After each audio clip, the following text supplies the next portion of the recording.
Governor saying that the pilot was able to dump fuel over Jamaica Bay. It immediately veered over to the right, and it came nose down only a block away from where I was working. And the room just exploded. My daughter got blown through the patio doors.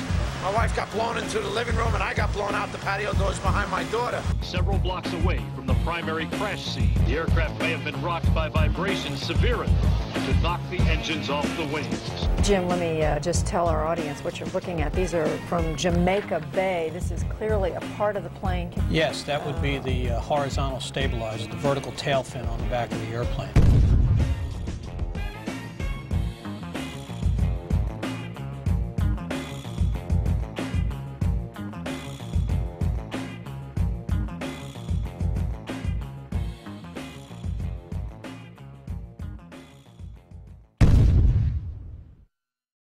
In 2006, during the trial of Zacharias Moussaoui, the FBI managed to provide a multitude of evidence that appears to have survived a catastrophic crash in near pristine condition.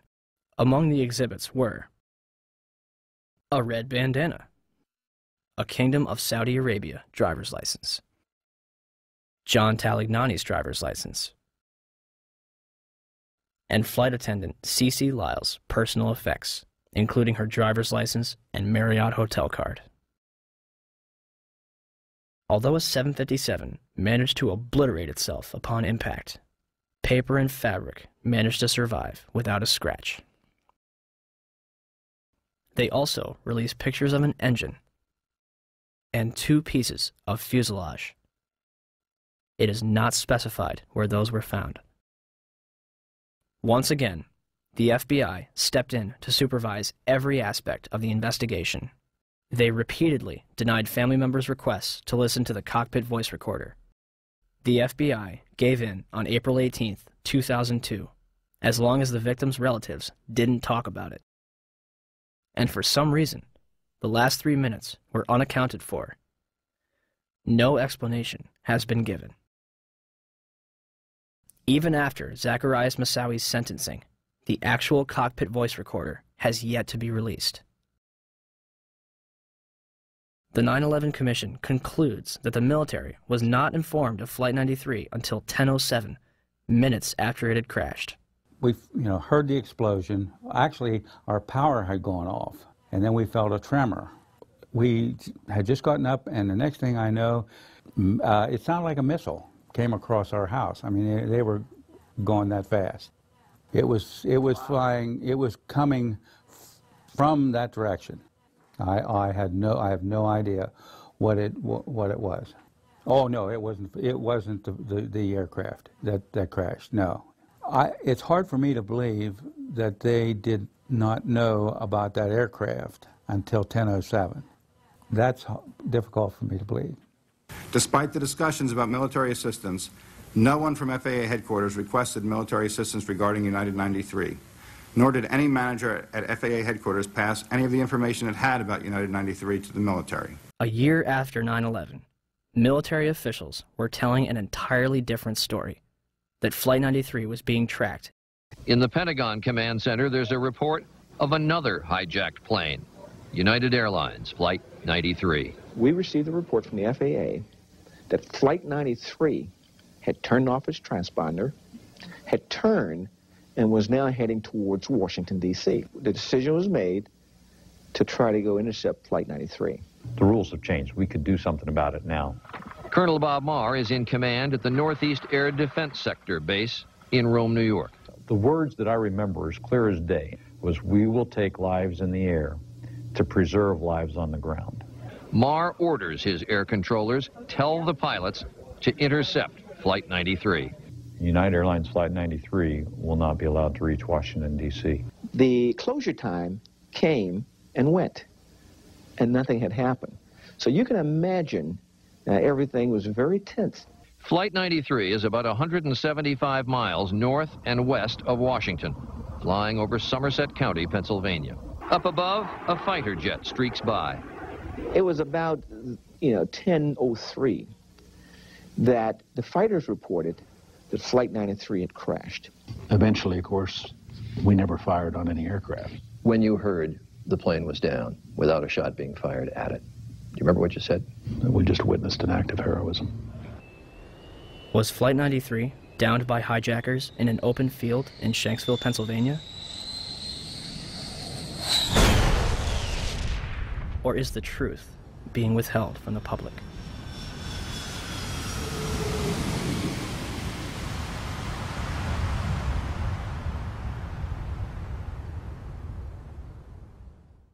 I want to tell you that we are getting word from New York right now that another building has collapsed. I understand that this is a 47-story building. It's building 7 of the World Trade Center, we understand, has collapsed in New York. And there you saw a video of it. Now, whether we don't even know whether this was something that was engineered for safety reasons or it just happened. For the 3rd time today, it's reminiscent of those pictures we've all seen too much on television before, when a building was deliberately destroyed by well-placed dynamite to knock it down.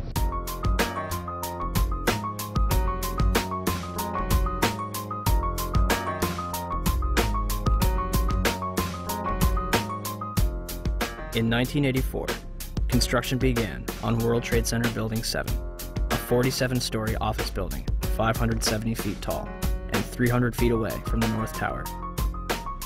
It opened to the public in 1987 and housed offices for Department of Defense, Securities and Exchange Commission, and the Internal Revenue Service. Building 7 was considered the Central Intelligence Agency's largest station outside of Washington, D.C., and was also the Secret Service's biggest field office. Numerous cases would be closed due to its destruction. On June 8, 1999, Mayor Rudolph Giuliani's Office of Emergency Management Command Center on the 23rd floor is opened.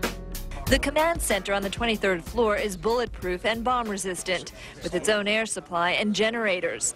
It's linked to city airports, the Coast Guard, and the Pentagon. Computers will soon have detailed blueprints of every major building in New York City, as well as evacuation routes. Hurricanes and heat waves would be handled here, as well as terrorist attacks. Though New York officials say their facility is not impenetrable, they're confident it could handle even the worst crisis imaginable.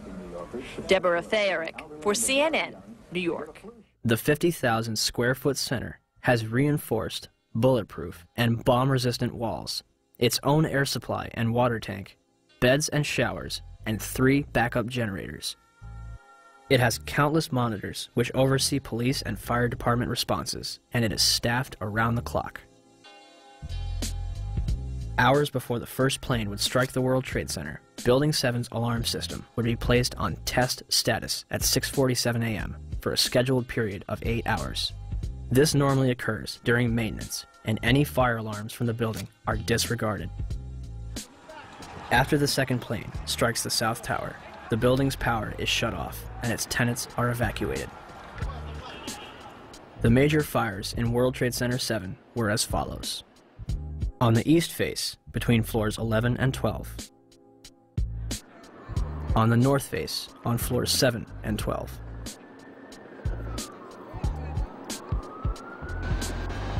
On the west face, between floors 29 and 30. Smoke obscures the entire south face of the building.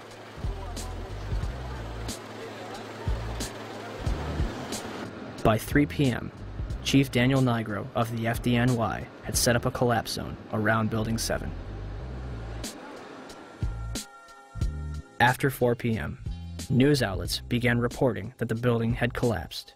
We are getting information now that one of the other buildings, Building 7 in the World Trade Center complex, is on fire and has either collapsed or is collapsing. We've got some news just coming in, actually, that the Salomon Brothers building in New York, right in the heart of Manhattan, has also collapsed. Now, more on the latest building collapse in New York. You might have heard a few moments ago I was talking about the Salomon Brothers building collapsing, and indeed it has. Apparently that's only a few hundred yards away from where the World Trade Center towers were. And it seems that this was not a result of a new attack. It was because the building had been weakened during this morning's attacks. We'll probably find out more now about that from our correspondent, Jane Stanley. Presumably there were very few people in the Salomon building when it collapsed. I mean, there were, I suppose, fears of possible further collapses around the area. That's what you would hope, because this whole downtown area behind me has been completely sealed off and evacuated, apart from the emergency workers. That was done by the mayor, Rudy Giuliani. Jane, I think many of us, when we heard the news, perhaps on the radio earlier today, were completely flabbergasted by it and just couldn't comprehend it. I mean, it almost sounded too far-fetched. I was wondering what it's felt like for you being in Manhattan. Well, unfortunately, I think we've lost the line with Jane Stanley in Manhattan. Perhaps we can rejoin her and follow that up later. Where did CNN and BBC get their information, especially considering the building was still standing directly behind their reporters?